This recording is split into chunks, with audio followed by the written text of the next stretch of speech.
हम विचार कर रहे हैं सम्यक ज्ञान के ऊपर। कल हमने देखा ज्ञान तो है, परंतु जब तक वो सम्यक नहीं होता है तब तक वह मिथ्या ज्ञान कहा जाता है। जगत का ज्ञान, हमारे जीवन को चलाने वाला ज्ञान जो है वो केवल ज्ञान है, वह मिथ्या ज्ञान भी है। परंतु आत्मा के विकास के लिए जो ज्ञान प्राप्त किया जाता है वह सम्यक ज्ञान होता है। आपको, हमको, सबको पंच परमेष्टि में स्थान मिलाना है क्या? पंच परमेष्टि में स्थान मिलाना है यानी अरिहंत, सिद्ध, आचार्य, उपाध्याय और साधु, इन 5 पद में से कहीं न कहीं हमारा स्थान होना चाहिए। यदि हमारा स्थान इन 5 में से नहीं होगा तो शायद ही मोक्ष प्राप्त हो सकता है। भले ही गृहस्थ वेश में रहकर भी सिद्ध बनते हैं कि नहीं? कौन बने थे गृहस्थ अवस्था में सिद्ध? मरुदेवी माता। परंतु उनका खाली वेश परिवर्तन नहीं हुआ था, मन परिवर्तन हो गया था। जिसका मन परिवर्तित हो जाता है वह व्यक्ति भले ही वेश परिवर्तन ना करे तो कोई प्रॉब्लम नहीं, और कोई व्यक्ति वेश परिवर्तन कर लेता है परंतु मन परिवर्तन नहीं होता है तो भी कोई फायदा नहीं होता है। तो यह जो चारित्र तप, हमारे मोक्ष मार्ग में जो चारित्र आ रहा है वह चारित्र यानी सदाचार। चारित्र कितने प्रकार के हैं? 5 प्रकार के, बराबर है। 5 प्रकार के चारित्र है। कौन से हैं? आप लोग कौन सा चारित्र का पालन कर रहे हैं? सामायिक चारित्र। सामायिक चारित्र, लेकिन आप देश विरोधी सामायिक कर रहे हैं। थोड़ी देर के लिए सामायिक करते हैं और फिर बाद में वापस संसार की बातों में, संसार में चले जाते हो। उस सामायिक को देश विरोधी चारित्र कहते हैं। और साधु संत सर्वविरोधी, रात और दिन कभी भी सामायिक के बिना नहीं। कभी कभी प्रतिक्रमण करते रहते हैं तो लोग आते हैं, माँ से सामायिक करो है कि अरे भाई जिंदगी की सामायिक करके बैठे हुए। प्रतिक्रमण करते हैं, समय समय पे प्रतिक्रमण होता है। बाकी बहुत बार माँ सब सामायिक में तो नहीं रहेंगे ना, हम 2 बजे 3 बजे आए तो चलेगा ना, आप सामायिक में तो नहीं रहेंगे ना। अरे भाई हम लोग जिंदगी भर के सामायिक में रहते हैं। तो जो साधु की सामायिक है उसे सर्वविरोधी सामायिक कहते हैं, और श्रावकों की सामायिक है उसे देश विरोधी सामायिक कहते हैं। भगवान ने 2 मार्ग बताए हैं। चारित्र के भी 2 मार्ग, आचरण, सदाचार, उसके भी 2 मार्ग बताए हैं। किसी दुकान के ऊपर कोई व्यापारी या कोई दुकानदार बड़ी दुकान लेकर के बैठा है, बहुत बड़ी दुकान है उसकी, उसमें सब प्रकार का माल मिलता है।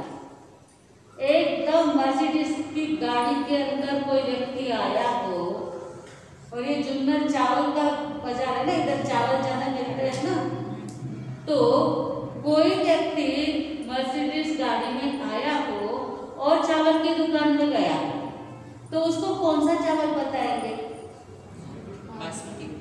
बासमती और दिल्ली राइस, और जो हाई क्वालिटी के चावल रहेंगे वो बताएंगे।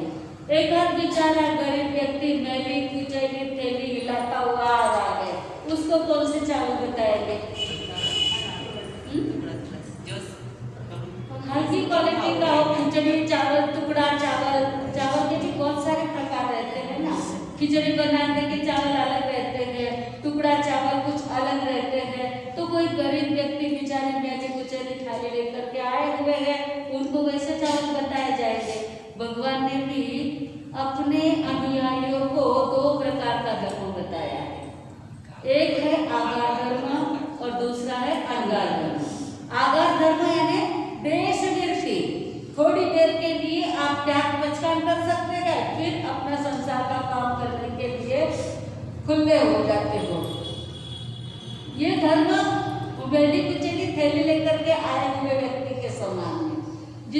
जितना सहन हो सके, जिसको जितना धर्म हो सके, उसके अलग अलग प्रकार बता दिए गए। जो शूरवीर है, जो इस संसार का संपूर्ण रूप से त्याग कर सकते हैं, उनके लिए अंगार धर्म बताया है। सर्ववीर्ति जावत जीव तक सामायिक के पचकान। आप सामायिक लेते हो तो करणी बंदे सामायम सावजम जोगम पच्चखामी दुविहम तिवि है ना, ऐसे होते हैं। और साधु को जब एक ही बार सामायिक दी जाती है तब उसका पाठ अलग होता है। करणी बनते सामायम सावजम जोगम पच्चकामी जावत जीवाए तिविहम तिवि है ना, जावत जीव के पचकान होते हैं। तो ये पहला जो सामायिक चारित्र है, वह सामायिक चारित्र श्रावक के लिए देश और साधु के लिए सर्ववीर्ति सामायिक का होता है। दूसरा चारित्र कौन सा है? पहला सामायिक चारित्र, दूसरा छेदोपस्थापनीय चारित्र। आप लोगों को इसलिए समझाती हूँ कि आपको भी पता चले। पहले जो दीक्षा होती है, जिसको जो भी दीक्षार्थी को दीक्षा दी जाती है, उस दीक्षा को खाली दीक्षा कहते हैं। और 7 दिन के बाद जो दीक्षा दी जाती है उसको बड़ी दीक्षा कहते हैं, बराबर है? इतना तो सब लोग जानते हैं। तो ये बड़ी दीक्षा में, और दीक्षा तो वास्तव में बड़ी वो पहली होती है, वो होती है ना। बड़ी दीक्षा में तो कोई सगे संबंधी आ जाते हैं, पूरी दुनिया गांव के लोग तो नहीं आते हैं, लेकिन पहले जो दीक्षा होती है उसमें तो सब लोग आ जाते हैं आसपास के। फिर भी बड़ी दीक्षा और 7वें दिन की दीक्षा को क्यों कहते हैं? वो दूसरा चारित्र है, छेदोपस्थापनीय चारित्र। छेदोपस्थापनीय चारित्र क्यों होता है? वो 7 दिन तक जो नवदीक्षित होते हैं उनको ट्रेनिंग दी जाती है। तब तक यदि चारित्र में कोई दोष लग जाए तो उनको प्रायश्चित नहीं दिया जाता है, लेकिन 7वें दिन के बाद प्रायश्चित स्टार्ट। डॉक्टर को बताया, यदि कोई जेंट्स डॉक्टर है उसको बताना पड़ा तो उसका प्रायश्चित, एक उपवास का प्रायश्चित तो रोज का साधु को रहता है। आप कहोगे रोज तो उपवास करे नहीं मानसा, तो जो उपवास कैसे उतरते हैं? तो स्वाध्याय से, माला से, गोचरी लाने से, प्रवचन देने से, हर एक क्रिया से एक एक उपवास उतरते जाता है। इसलिए ये छेदोपस्थापनीय चारित्र, यानी कभी कभी बहुत बड़ा प्रायश्चित भी आता है तो छेद, यानी कभी संयम का छेद भी कर देते हैं। कभी कभी 6 महीने का संयम का छेद कर दिया, उसके बाद में यानी संयम का जब छेद कर देते हैं, समझो किसी का 6 महीने का संयम कट कर दिया, तो जो उनसे छोटे थे वो बड़े बन जाते हैं और बड़े हैं वो छोटे बन जाते हैं। ये कितना ज्यादा बड़ा प्रायश्चित होता है। किसी छोटे को बड़े को वंदन करना पड़े तो बड़ा बहुत बड़ा प्रायश्चित हो जाता। ऐसे प्रायश्चित जिसमें दिए जाते हैं उसको कहते हैं छेदोपस्थापनीय चारित्र। 2 बातें तो बहुत जल्दी समझ में आ गई ना, सामायिक चारित्र, छेदोपस्थापनीय चारित्र। फिर तीसरा चारित्र कौन सा है? परिहार विशुद्धि चारित्र। 2 चारित्र ही इस कलयुग में रह गए हैं, सामायिक चारित्र और छेदोपस्थापनीय। परिहार विशुद्धि चारित्र भी नहीं है। परिहार विशुद्धि चारित्र में 9 जन होते हैं, 9 साधु होते हैं। 9 साधु में से 4 साधु तपश्चर्या करते हैं, 4 साधु गोचरी, पानी लाना वगैरह करते हैं और 1 साधु प्रवचन देते हैं।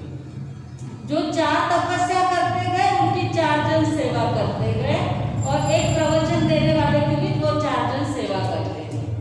फिर उनका टर्म पूरा हो गया, उनकी तपश्चर्या पूरी हो गई। उसके बाद में जो सेवा करने वाले थे वो 4 जन तपश्चर्या करते गए, प्रवचन वाले परमानेंट। फिर 1 प्रवचन देने वाले होते हैं, उसको बाकी के वो 1 तपश्चर्या करते हैं, बाकी के 8 जन सेवा करते हैं। प्रवचन देने का भी इतना ज्यादा महत्व होता है। हर किसी को प्रवचन देना संभव नहीं हो सकता है। जिसके जीव में सरस्वती बसी हो अथवा सर ज्ञानावरणीय कर्म का क्षय हुआ हो, सरस्वती की बजाय इतना हम कहेंगे ज्ञानावरणीय कर्म का क्षयोक्षम हुआ हो, तो ही लोगों के सामने बोलने की हिम्मत आती है। माइक पर बोलना हर किसी के बस की बात नहीं होती है। तो ये जो चरित्र होता है उसमें ऐसे 9 जन होना जरूरी होता है। आज के जमाने में एक साथ में पहले तो 9 जन मिलना मुश्किल हो गया, मिल भी गए तो वैसा चरित्र का पालन करना मुश्किल हो गया। 4 तप करे और 4 सेवा करे, ये सारे दिमाग के बाहर की बातें हो गई है। ये करना बड़ा असंभव सा हो गया है। 4 सगे भाई भी साथ में नहीं रह पाते हैं तो 4 घर के अलग अलग रहते हैं, अलग अलग घर का खान पान, अलग अलग घर के संस्कार, इनका एक साथ में बहुत बार पूछते लोग हमारे साथ मुझे सगा साथ क्यों नहीं रह सको। अरे भाई एक माँ के 4 बेटे भी साथ में नहीं रह पाते हैं तो ये अलग अलग घर के कलयुग का पानी खान पान किसका है आप लोग देखते हैं। आपकी जैसी भावना यादृशी भावना यस्य सिद्धि भवति तादृशी, जैसी भावना रहती है वैसा ही तो फल मिलता है। तो वो असर इधर तक भी आती ही जाती है। इसलिए इस जमाने में ये सारी बातें संभव नहीं है। भगवान ने निश्चय नहीं किया, कलयुग का पानी ही ऐसा है, पहले ही परिहार विशुद्धि चरित्र का विच्छेद हो गया है। फिर सामायिक चरित्र, छेदोपस्थापनीय चरित्र, परिहार विशुद्धि चरित्र, सूक्ष्म संप्रदाय चरित्र और यथाख्यात चरित्र।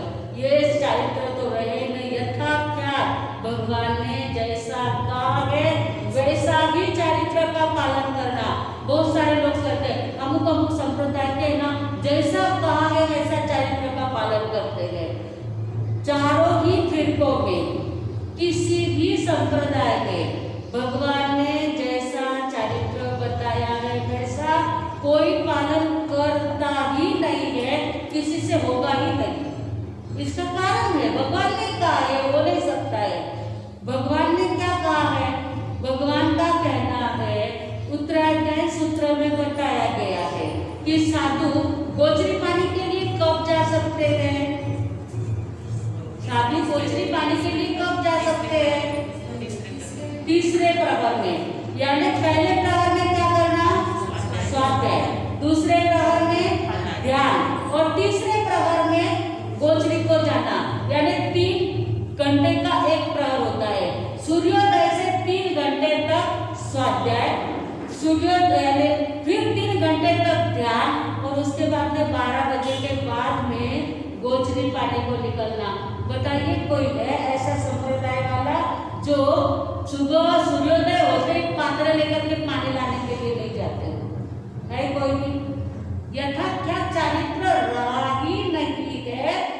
ठीक है, कोई कम कोई ज्यादा कर सब जगह पे ऐसा ही होगा, इसका कारण है। और इसीलिए 5वें आर्य में मोक्ष नहीं है। जो भी जितना भी पालन करते हैं वह सबके लिए आदरणीय है, पूजनीय है। संसार छोड़ा है, 5 महाव्रत का पालन करते हैं, यथाख्यात नहीं परंतु जितनी भी ख्याति जितना भी अच्छी तरह से पालन करना चाहते हैं उतना पालन करते हैं। तो ऐसे 5 प्रकार के चरित्र जिसके होते हैं, जो इस प्रकार का आचरण करते हैं, उन लोगों का मोक्ष जितना ज्यादा आचरण करेंगे मोक्ष उतना ही जल्दी प्राप्त होता है। चरित्र यानी सदाचार, जिनका जीवन सदाचारमय होता है सुबह उठ करके उसका ही नाम लिया जाता है। आपने कभी देखा है किसी भी धर्म का व्यक्ति क्यों न हो सुबह उठ करके रावण रावण रावण रावण करता है? सुना है कभी किसी ने? नहीं। किसकी माला फेरते हैं? राम की माला फेरते हैं। कोई कंस की माला फेरते हैं? नहीं। सुबह सुबह उठ करके किसके मुंह में कंस आ गया तो उसको अच्छा लगता है क्या? लेकिन कृष्ण का नाम आ गया तो अच्छा लगता है। तो ये सदाचार का महत्व है। कोई अपने बच्चे का नाम रावण, कंस रखते हैं क्या? नहीं रखते हैं। कमल नाम रखते हैं क्या? पार्श्वनाथ नाम सब रखेंगे, पार्श्वनाथ की माला सब फेरेंगे, लेकिन कोई अपने संतान का नाम कमल नहीं रखते हैं। पार्श्व कुमार भी रखेंगे, राम रखेंगे, कृष्ण रखेंगे। इस प्रकार से गौतम नाम सब रखेंगे। गौशाला नाम रखेंगे कोई? अपने बच्चों का नाम गौतम रखेंगे, लेकिन गौशाला नाम रखते हैं।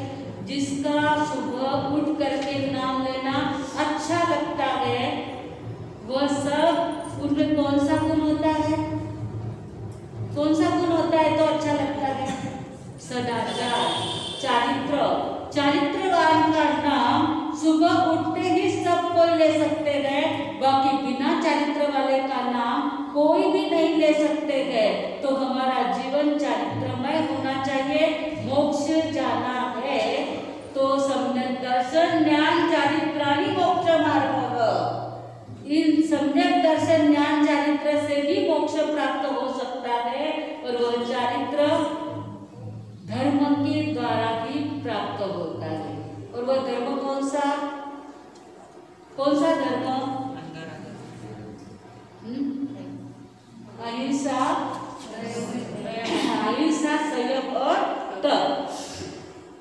ये 3 प्रकार का धर्म जो करते हैं उनका चारित्र चमके बिना नहीं रहता है।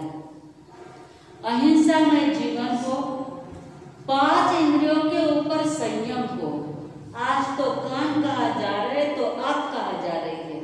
जो नहीं सुनना चाहिए वो सुन रहे हैं, नहीं देखना चाहिए वो एक सोफे के ऊपर बैठ करके बाप बेटा, सास बहू, बेटी, पोता पोती सब जन मिल करके नहीं देखने लायक चित्र विचित्र देखते हैं कि नहीं देखते हैं?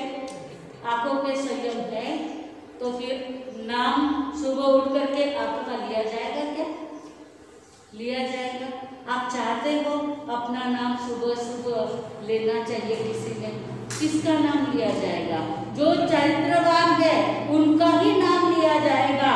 जैसे साधु के लिए आचार का पालन करना महत्व का होता है, श्रावकों के लिए भी आचार का पालन करना बहुत ज्यादा जरूरी होता है। श्रावक का पहला आचार है पर धन पत्थर समान। समझ गए आप? पर धन पत्थर समान। पर यानी दूसरे का जो धन है वह पत्थर के समान है। साधु के लिए नियम है। हम लोग जब इस स्थानक के अंदर आते हैं तो यदि आपको बिना पूछे आपकी आज्ञा लिए बिना हम स्थानक में आ गए तो आप क्या हमको आज्ञा देने वाले हैं? नहीं आज्ञा दोगे, बाहर नहीं निकाल दोगे। फिर भी साधु का आचार क्या है?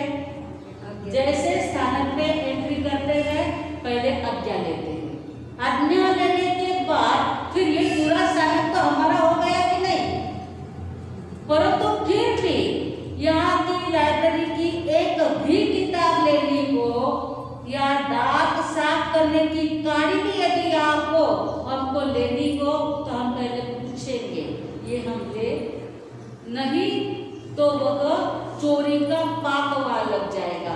तो साधु को इतना पालन करना है तो श्रावकों को कुछ भी पालन नहीं करना है क्या?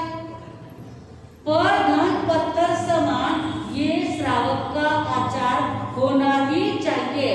यदि श्रावक का आचार पक्का नहीं रहा तो साधु में तुम्हारे वहां से आना जाता है, फिर शिथिलता आएगी नहीं तो कहाँ जाएंगे?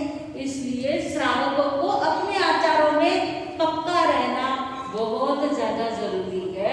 दूसरा है परस्त्री माता बहन के समान। परस्त्री माता बहन के समान होनी चाहिए।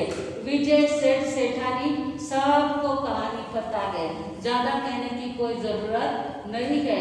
सुदर्शन सेठ के ऊपर अभया रानी ने आल चढ़ाया था। पहले तो खुद ने ही गलती की थी। अभया रानी सुदर्शन के रूप के ऊपर इतनी फिदा थी तो सुदर्शन सेठ जो कौशल में बैठे हुए थे उनको उठा करके वह अपने राजमहल में लेकर के यानी सेवकों से मंगवा लेती गए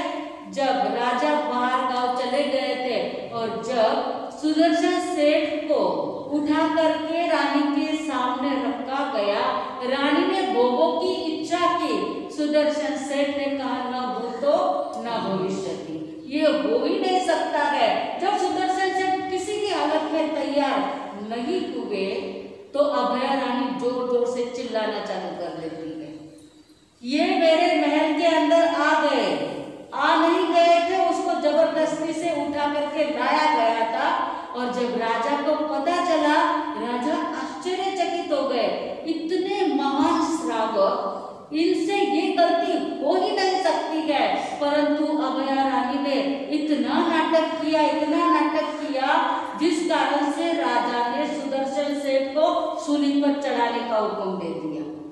और सुदर्शन सेठ जब सूली पर चढ़ाए जा रहे थे, जैसे ही सूली पर चढ़ाया जाने लगा, वो चाहते तो कह सकते थे कि ये सारे आपके नौकर, उन्होंने मुझे उठा करके लाया है, ये गलती अभया रानी की है। लेकिन सुदर्शन सेठ को पता था, यदि मैं अभया रानी की गलती कहूंगा तो राजा अभया रानी को दंड देंगे अथवा तो फांसी पे चढ़ा देंगे। इसके बजाय मुझे ही फांसी पे जाना पड़े तो कोई बात नहीं है। और जब सूली के ऊपर सुदर्शन सेठ को चढ़ाया गया, नवकार मंत्र के ध्यान में तल्लीन बन गए तो सूली का सिंहासन बन गया। सुदर्शन सेठ ने ऊपर चढ़ाव्यो आ रानी,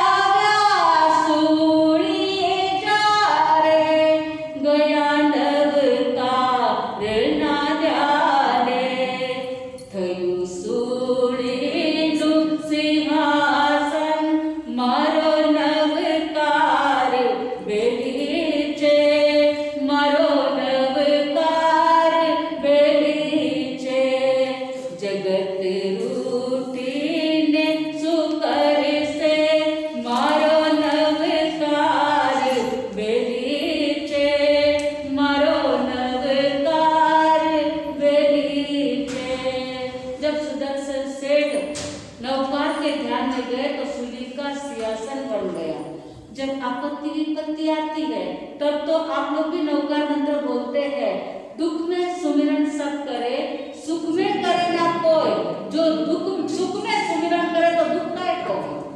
सुदर्शन सेठ तो रात और दिन नवकार मंत्र के ध्यान में रहते थे, इसलिए क्षण भर में नवकार मंत्र के अधिष्ठाता देवों ने सूली का सिंहासन बना दिया। आप रात और दिन नवकार मंत्र बोलते हो क्या? यहाँ पर सुबह बादशाह ने जबरदस्ती से एक माला फेरने की सौगंध दे दी है। अभी हम भी नहीं, बहुत सारे साधु संत आते गए, हर एक जन कुछ न कुछ त्याग करना सिखाते गए। तो किसी ने पचकान लिए होंगे, बादशाह ने 1 साल की सौगंध, खाली 1 साल की दो, उसमें भी छूट दे दो। अरे भाई छूट नहीं, आप तो इतना माता एक तो माला रोज फेरेंगे, हो सके तो 10 भी फेर लेंगे, टाइम मिला तो नवकार में बन जाएंगे। ऐसा सदाचार जब आएगा तो हो सकता है आपका हमारा सबका जीवन उन्नत बन जाएगा। चारित्रमय जीवन, सदाचारमय जीवन जो होगा वह हमारे जीवन को शुद्ध और बुद्ध करके मुक्त बना देगा। तो सम्यक दर्शन ज्ञान चारित्राणि मोक्ष मार्ग, यह मोक्ष मार्ग का निष्प्रह को उपदेश दिया। जो तीर्थंकर परमात्मा बन गए हैं उन्होंने हमें मोक्ष मार्ग का निष्प्रह उपदेश दे दिया है। उस उपदेश को जीवन में उतारेंगे तो आत्मा का कल्याण होगा। बोलो भावे स्वामी भगवान की जय। पचकांड एकासना। गुरुदेव गुरुजी जी महाराज की आज्ञा से उभयश्री एकासनम पचकेत्यम ध्यानमासनम ध्यानम सायम अनथा वगैरह सहसा गारणम महत्ता गारणम एकदम उपरांत विद्यार्थी पचकांड और श्रेय एकासना करने वालों को